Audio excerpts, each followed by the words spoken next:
কুরআন হাদিসের বাণী শোনাতে, সঠিক পথের দিশা দিতে, আখিরাতের আলো, আখিরাতের আলো।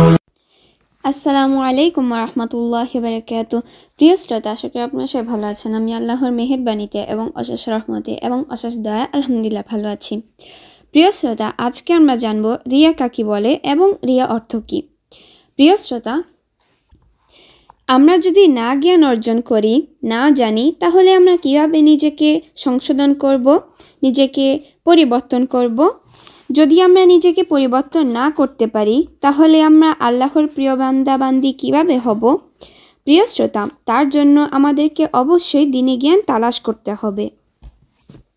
প্রিয় শ্রোতা, রিয়া অর্থ লোক দেখানো এমন কোনো কথা অথবা কাজ, যেমন মানুষের সাথে চলাফেরার ক্ষেত্রে হোক অথবা ইবাদতের ক্ষেত্রে হোক, যেমন নামাজ, রোজা, দান সাদাগা।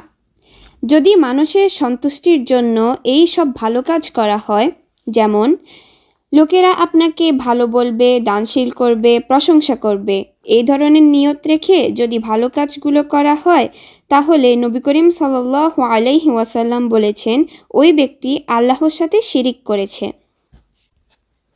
প্রিয় শ্রোতা, আল্লাহ পাক শিরিক আমল কখনোই কবুল করে না।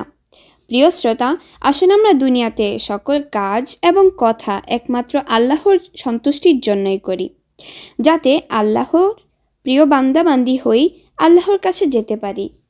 আজ এ পর্যন্ত আপনারা সবাই ভালো থাকেন, সুস্থ থাকেন, আমার জন্য দোয়া করবেন, আমার আম্মু আমার আব্বুর জন্য দোয়া করবেন। পরবর্তী ভিডিওতে দেখা হবে।